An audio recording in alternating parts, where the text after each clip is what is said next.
Des brutes se moquent de la fille discrète, son entraînement secret, les laissent bouche bée. Manon Dubois avait toujours été le genre de personne qui préférait l'ombre au projecteur. À 22 ans, elle possédait une présence discrète qui la rendait presque invisible dans la plupart des foules. Sa petite taille, atteignant à peine 1,60 m, combinée à sa tendance à s'habiller avec des sweats à capuche trop grands et des jeans usés, créait l'image de quelqu'un qui ne ferait pas de mal à une mouche. Ses yeux sombres, souvent cachés derrière des lunettes à monture épaisse, établissaient rarement un contact direct avec des inconnus. Elle avait récemment emménagé à Bois-Joli, un quartier populaire où tout le monde semblait connaître les affaires de tout le monde, sauf les siennes.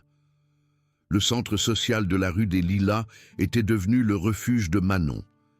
Elle y avait pris un emploi à temps partiel pour nettoyer les installations et aider à la mise en place du matériel, dans l'espoir d'économiser suffisamment d'argent pour poursuivre ses études. Le bâtiment abritait un terrain de basket, une petite salle de sport, des salles de réunion et un espace de loisirs où les jeunes du quartier se réunissaient après l'école. Manon préférait les quarts de travail tôt le matin, lorsque l'endroit était presque vide, ce qui lui permettait de travailler en paix tout en écoutant des podcasts dans ses écouteurs. Ce que personne ne savait de Manon, c'est qu'elle avait passé les 8 dernières années de sa vie à s'entraîner aux arts martiaux mixtes. Son père, un ancien instructeur militaire, avait insisté pour qu'elle apprenne à se défendre après qu'ils aient déménagé fréquemment pendant son enfance. Elle avait obtenu sa ceinture noire de taekwondo à 16 ans et avait passé les années suivantes à maîtriser le jiu-jitsu brésilien, le muay thai et la boxe. Sa petite taille avait en fait joué en sa faveur lors des compétitions, lui permettant de se déplacer avec une vitesse fulgurante et de prendre ses adversaires au dépourvu. Mais Manon avait pris la décision consciente de laisser cette partie de sa vie derrière elle lorsqu'elle avait déménagé à Bois-Joli. Elle voulait repartir à zéro, être perçue comme plus qu'une simple combattante. Les ennuis ont commencé 3 semaines après qu'elle ait commencé à travailler au centre social. Kevin Lemaire, un jeune homme de 24 ans avec des bras couverts de tatouages et une réputation de bagarreur, s'était autoproclamé chef officieux d'un groupe qui traînait au centre la plupart des après-midi. Il mesurait près d'1,80 m avec de larges épaules et un rictus perpétuel qui suggérait qu'il trouvait la plupart des gens inférieurs à lui. Ses 2 compagnons constants étaient Théo Martin, un grand escogriffe de 19 ans qui riait trop fort aux blagues de Kevin, et Maxime Girard, un type trapu avec une coupe à ras qui semblait communiquer principalement par des grognements et des postures agressives. Manon a d'abord attiré l'attention de Kevin lorsqu'elle réapprovisionnait les serviettes dans la zone de la salle de sport. Elle se déplaçait silencieusement entre les bancs de musculation, la tête baissée, lorsque Kevin s'est délibérément mis sur son chemin. « Hé, la nouvelle !» lança-t-il, assez fort pour que les autres l'entendent. « Tu te promènes toujours comme si tu avais peur de ton propre ombre. » Ses amis l'ont immédiatement flanqué, créant un mur d'intimidation qui a fait jeter des regards nerveux aux autres utilisateurs de la salle de sport avant de détourner rapidement les yeux. Manon s'était simplement inclinée poliment et avait essayé de les contourner. Mais Kevin s'est déplacé pour la bloquer à nouveau. « Je te parle, princesse. C'est quoi ton nom ?» Lorsqu'elle a marmonné sa réponse, à peine audible, Kevin a mis sa main en forme de coquille derrière son oreille dans un geste exagéré. « Pardon, c'était quoi ? Je ne t'entends pas à cause de toute cette confiance. » Théo et Maxime ont éclaté de rire et Manon a senti ses joues brûler d'embarras. Elle a réussi à se faufiler à travers eux et à continuer son travail, mais elle pouvait sentir leurs yeux suivre ses mouvements. Le schéma s'est rapidement mis en place. Kevin et ses amis se positionnaient là où Manon travaillait, faisant des commentaires sur son apparence, son éthique de travail ou sa nervosité évidente autour d'eux. Ils l'appelaient « Souris » à cause de la façon dont elle se déplaçait silencieusement et de la rapidité avec laquelle elle disparaissait lorsqu'ils approchaient. Pendant ses pauses déjeuner, lorsqu'elle s'asseyait seule pour lire dans l'espace de loisirs, il s'asseyait à proximité et faisait des blagues bruyantes sur les asociaux bizarres et les gens qui se croient trop bien pour parler aux autres. La lutte interne de Manon était constante. Chaque fibre de son entraînement hurlait de répondre, de leur montrer exactement ce dont elle était capable. Elle savait qu'elle pourrait mettre Kevin au sol en quelques secondes, pourrait démontrer des techniques qui le laisseraient remettre en question tout ce qu'il pensait savoir sur l'intimidation. Mais elle savait aussi qu'au moment où elle révélerait ses capacités, son nouveau départ serait terminé. Elle redeviendrait la fille combattante, définie par sa capacité à la violence plutôt que par son intelligence, sa gentillesse ou ses rêves de devenir assistante sociale. Le harcèlement a progressivement augmenté. Kevin a commencé à la heurter accidentellement lorsqu'elle transportait des fournitures, ce qui lui faisait tomber et éparpiller du matériel sur le sol. Il offrait ensuite de fausses excuses pendant que ses amis ricanaient. Ils ont commencé à cacher ses produits de nettoyage, la forçant à les chercher pendant qu'il la regardait et faisait des commentaires sur sa chasse au trésor. Une fois, ils ont déplacé toutes les chaises dans la salle de réunion qu'elle était censée préparer, puis se sont plaints à la responsable de sa paresse lorsqu'elle a terminé la tâche en retard.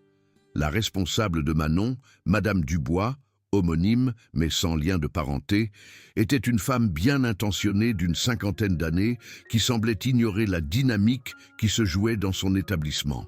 Lorsque Manon essayait de faire allusion aux problèmes auxquels elle était confrontée, Madame Dubois souriait et disait des choses comme « Oh, ces garçons ne font que plaisanter » ou « Tu t'intégreras une fois que tu connaîtras mieux tout le monde ». Les autres membres du personnel étaient soit trop occupés, soit trop intimidés par le groupe de Kevin pour intervenir. Manon a commencé à se sentir complètement isolée, piégée dans une situation qui empirait de jour en jour. Le point de rupture est survenu un mardi après-midi au début du mois de novembre. Manon travaillait au centre depuis près de 2 mois et le harcèlement était devenu une routine quotidienne. Elle nettoyait le terrain de basket lorsque Kevin et ses amis se sont approchés, mais cette fois, quelque chose semblait différent. Le sourire habituel de Kevin avait été remplacé par une expression plus prédatrice et Théo et Maxime semblaient inhabituellement excités. « Hé, souris !» lança Kevin, sa voix portant à travers le terrain vide. « On a une proposition à te faire. » Manon a continué à passer la serpillière, espérant qu'il perdrait intérêt et passerait à autre chose. Mais Kevin a attrapé le manche de la serpillière, la forçant à lever les yeux vers lui. « Tu vois, on réfléchit. Tu travailles ici depuis quoi, 2 mois? Et tu n'as jamais traîné avec nous une seule fois. C'est pas très sympa. » Manon a essayé de retirer la serpillière, mais la prise de Kevin était ferme. « Je ne suis pas vraiment du genre à traîner, » dit-elle doucement. « Je préfère rester tranquille. » Les mots sont sortis plus tremblants qu'elle ne l'avait prévu, et elle a immédiatement regretté d'avoir montré le moindre signe de faiblesse. Théo a ri et s'est approché. « Allez Manon, sois pas une pain-bêche, on essaie d'être gentil ici. » Le mot l'a frappé comme une gifle, et Manon a senti quelque chose changer dans sa poitrine. Personne ne l'avait jamais appelé comme ça auparavant, et la cruauté désinvolte de ce mot a fait se serrer ses mains involontairement. Maxime, qui parlait rarement, a décidé de contribuer à la conversation. Peut-être qu'elle se croit trop bien pour nous, peut-être qu'elle a besoin d'être rabaissée d'un cran ou 2. Sa voix portait un sous-entendu menaçant qui a mis les instincts de survie de Manon en alerte maximale. Kevin a relâché la serpillière et s'est rapproché, envahissant son espace personnel d'une manière qui lui a donné la chair de poule.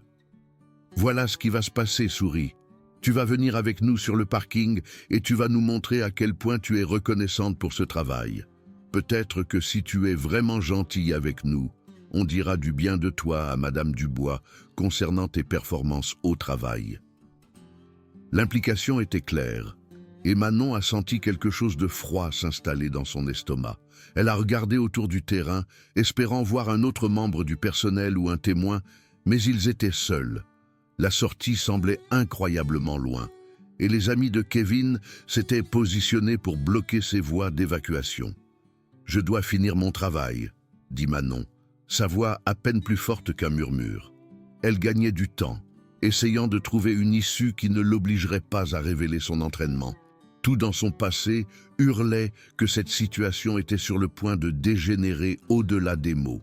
L'expression de Kevin s'est durcie. « Ton travail peut attendre, nous on ne peut pas ». Il a tendu la main et a attrapé son bras, ses doigts s'enfonçant assez fort pour laisser des marques. « Maintenant, arrête de faire ta difficile et viens avec nous ». L'entraînement de Manon s'est déclenché automatiquement. Elle pouvait sentir sa posture changer, son poids se répartir, ses muscles se contracter pour l'action.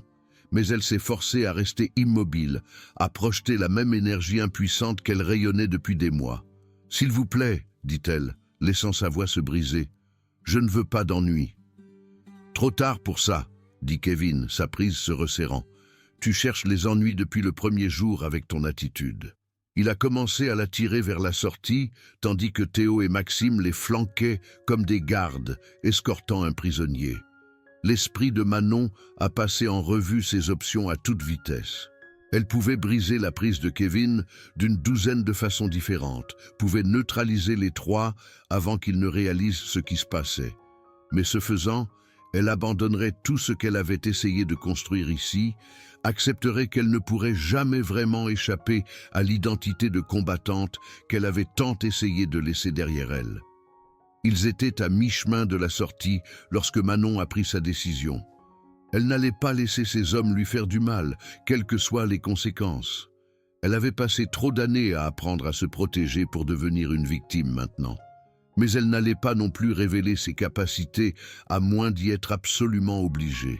« Attendez, dit-elle, s'arrêtant brusquement. Je ferai tout ce que vous voulez, mais pas ici. Il y a trop de caméras. » Elle fit un geste vers les caméras de sécurité installées dans tout l'établissement. Madame Dubois regarde les enregistrements toutes les semaines. Les yeux de Kevin s'illuminèrent de ce qu'il pensait manifestement être une victoire. « Tu vois ? Je savais que tu pouvais être raisonnable. T'es une fille intelligente. » Il a relâché son bras et a reculé, sa posture se détendant légèrement. « Théo, va démarrer la voiture. Maxime, assure-toi que personne ne nous a suivis. » Alors que ses amis se déplaçaient pour suivre ses ordres, Manon a ressenti le calme familier qui précédait toujours ses meilleures performances s'installer en elle. Sa respiration a ralenti, sa vision s'est affinée et sa conscience de son environnement s'est élargie pour inclure chaque détail de la pièce. Elle n'était plus la femme de ménage effrayée qu'il pensait manipuler. Elle était une arme qui s'était fait passer pour une victime. « En fait, dit Manon, sa voix soudainement ferme et claire, j'ai changé d'avis. » La transformation dans son ton était si complète que Kevin a fait un pas en arrière, la confusion remplaçant la confiance prédatrice sur son visage. « Qu'est-ce que tu as dit ?» La voix de Kevin portait un avertissement, mais Manon pouvait voir l'incertitude s'insinuer dans ses yeux. Quelque chose dans sa posture, son expression ou son énergie avait changé d'une manière que son subconscient reconnaissait comme dangereuse. Manon a enlevé ses lunettes et les a posées délicatement sur un banc voisin. Sans elle, ses yeux sombres semblaient plus grands, plus intenses. « J'ai dit que j'avais changé d'avis. Je ne vais nulle part avec vous. » Elle a ramené ses cheveux en une queue de cheval, ses mouvements précis et déterminés. « Mais vous êtes les bienvenus d'essayer de m'y forcer. » Le visage de Kevin est devenu rouge de colère et d'embarras. « Tu te crois forte maintenant? Tu penses que tu peux juste... » Il s'est jeté en avant, tendant la main vers elle avec la même violence désinvolte qu'il avait montrée des douzaines de fois auparavant. Manon a esquivé sa prise avec une grâce fluide, son mouvement si rapide et économique que Kevin a trébuché devant elle et a failli tomber. Elle n'a pas contre-attaqué, n'a pas riposté. Elle n'était tout simplement pas là où il s'attendait à ce qu'elle soit. La facilité avec laquelle elle avait évité sa prise a envoyé un frisson dans la pièce. Kevin. La voix de Théo était incertaine alors qu'il regardait son chef lutter pour reprendre son équilibre. Peut-être qu'on devrait juste... La ferme. Kevin s'est retourné, son visage maintenant complètement rouge. Elle a eu de la chance. Tenez-la pendant que je lui apprends les bonnes manières. Théo avait l'air mal à l'aise, mais s'est déplacé pour obéir. Maxime, cependant, semblait sentir que quelque chose avait fondamentalement changé. Il est resté là où il était, ses yeux fixés sur Manon avec une nouvelle méfiance qui n'était pas là auparavant. Manon est restée parfaitement immobile alors que Théo s'approchait, ses mains détendues à ses côtés, sa respiration calme et contrôlée. Quand il a tendu la main vers elle, elle a bougé comme de l'eau, coulant autour de sa prise et se retrouvant derrière lui avant qu'il ne puisse réagir. Elle a placé une main légèrement sur son épaule et il s'est figé comme s'il avait été frappé par la foudre. « Théo », dit-elle doucement, utilisant son prénom complet pour la première fois. « Tu devrais partir maintenant, ce n'est pas ton combat. » Sa voix portait une autorité qui le fit frissonner involontairement. Théo a essayé de se retourner, mais la prise de Manon, bien qu'apparemment douce, le maintenait en place avec une certitude de fer. « Kevin !» cria-t-il, sa voix plus aiguë que d'habitude. « Il y a quelque chose qui cloche ici.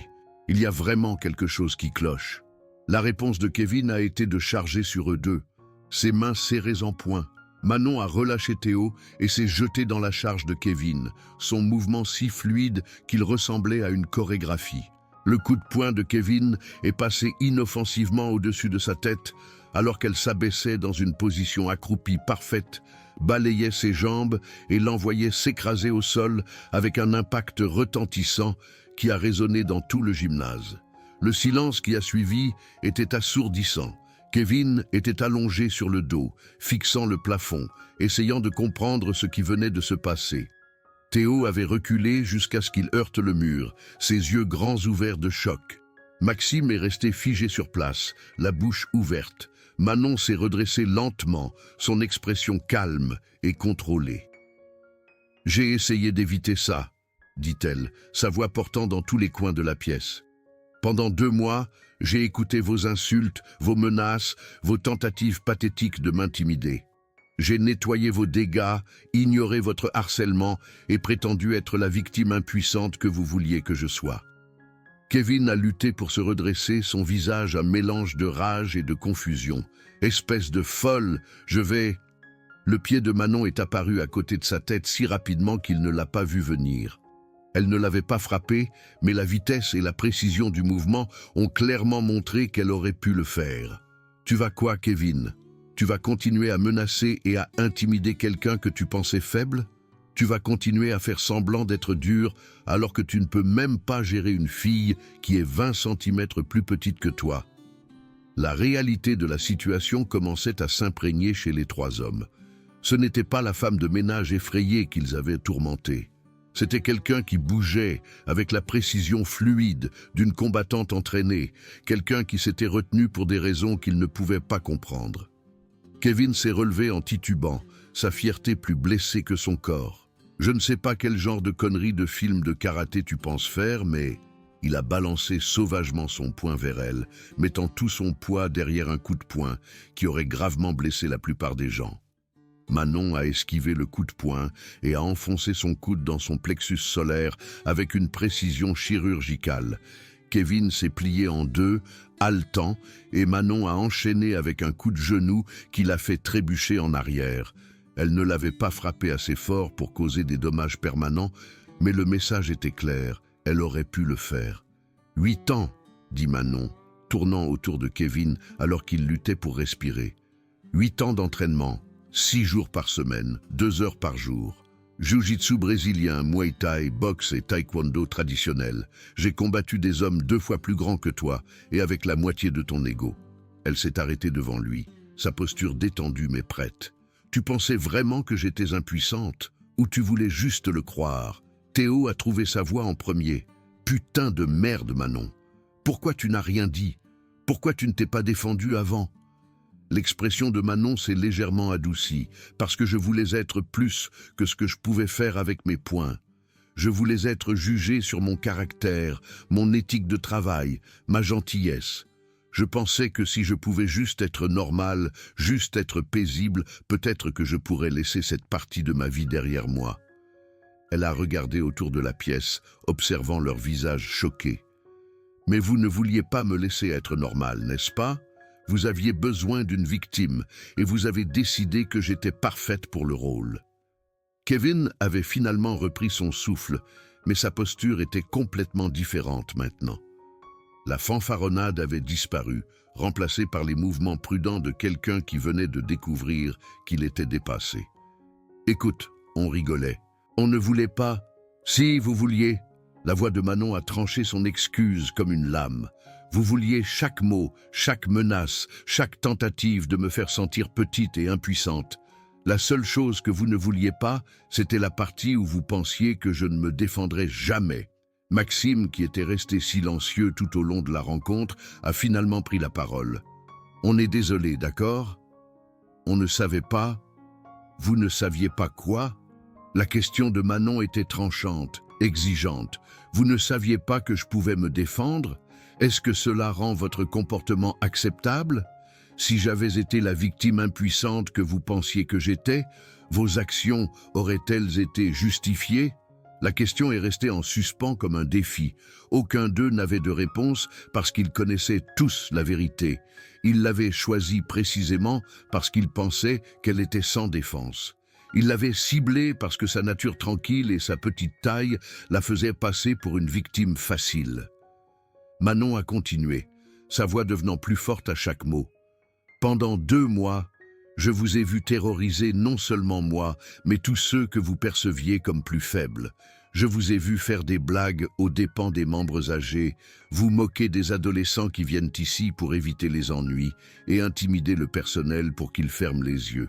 Vous avez transformé cet endroit en votre royaume personnel de cruauté et tout le monde l'accepte parce qu'il semble trop difficile de vous affronter.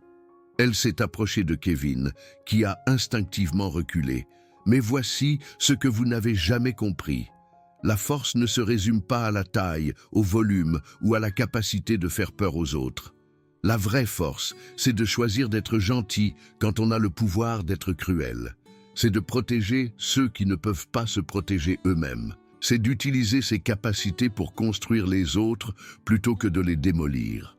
Le visage de Kevin était pâle maintenant, la réalité de la façon dont il avait mal calculé devenant claire. « On peut s'arranger », dit-il, sa voix manquant de sa confiance habituelle. « Peut-être qu'on est tous partis du mauvais pied. » Manon a secoué la tête. « Non, Kevin. Nous sommes partis exactement du pied que tu avais prévu. Tu voulais établir une domination, prouver que tu étais le mâle alpha dans cet environnement. Le seul problème, c'est que tu as choisi la mauvaise personne sur qui établir cette domination. » Le bruit de pas dans le couloir les a tous fait se figer. La voix de Madame Dubois s'est fait entendre. « Manon, tu es encore là? J'ai besoin de fermer le gymnase. » La femme plus âgée est apparue dans l'embrasure de la porte, ses yeux observant immédiatement la scène. Kevin au sol, Théo plaqué contre le mur, Maxime ayant l'air d'avoir vu un fantôme, et Manon se tenant calmement au centre de tout cela. « Tout va bien ici ?» La voix de Madame Dubois portait de l'inquiétude et de la confusion. Manon a regardé chacun des 3 hommes à tour de rôle, son expression indiquant clairement que leur prochain mot déterminerait la façon dont cette situation allait se dérouler. « Nous avions juste une conversation sur le respect et les limites, » dit-elle d'un ton égal. « Je pense que nous sommes parvenus à un accord. » Kevin a hoché la tête rapidement, désireux d'éviter toute conséquence officielle. « Ouais, on parlait juste. Tout va bien, Madame Dubois. » Madame Dubois avait l'air sceptique mais n'a pas insisté. « Bon, j'ai besoin que tout le monde sorte pour que je puisse fermer.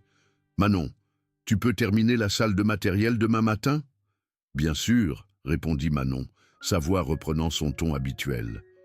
Alors que le groupe commençait à se disperser, elle ajouta « Kevin, Théo, Maxime, j'espère que vous réfléchirez à ce dont nous avons parlé ce soir. Et j'espère que vous ferez de meilleurs choix à l'avenir. » Le message était clair, c'était leur seule chance de changer volontairement leur comportement.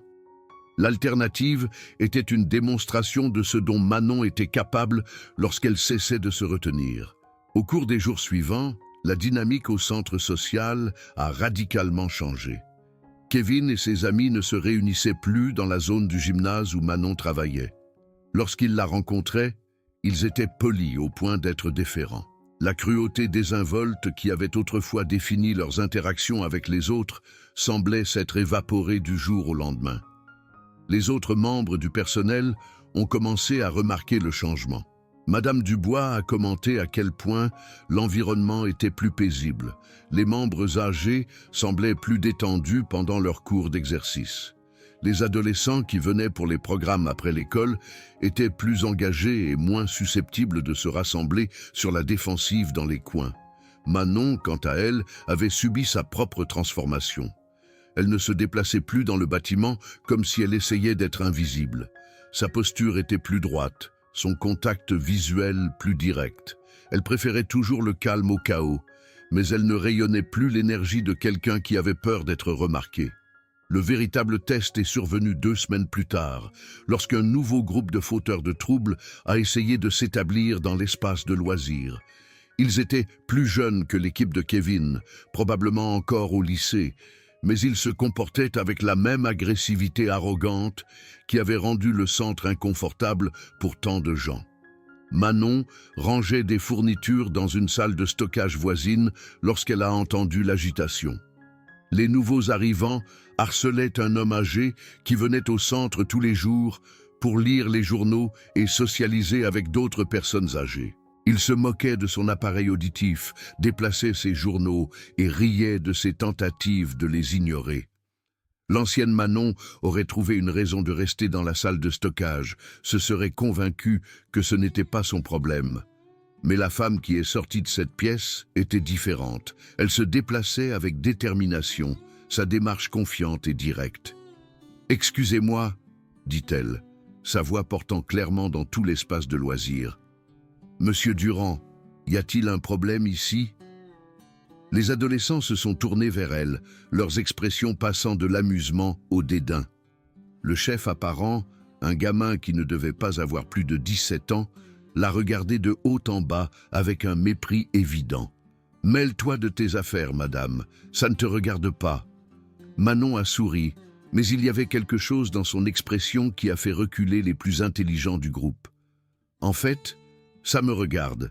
C'est mon lieu de travail, et Monsieur Durand est sous ma protection pendant qu'il est ici. » L'adolescent a ri, mais cela sonnait faux. « Ta protection? Qu'est-ce que tu es? Une sorte d'agent de sécurité ?» « Quelque chose comme ça, » répondit Manon. Sa voix est restée calme, mais sa posture avait changé presque imperceptiblement.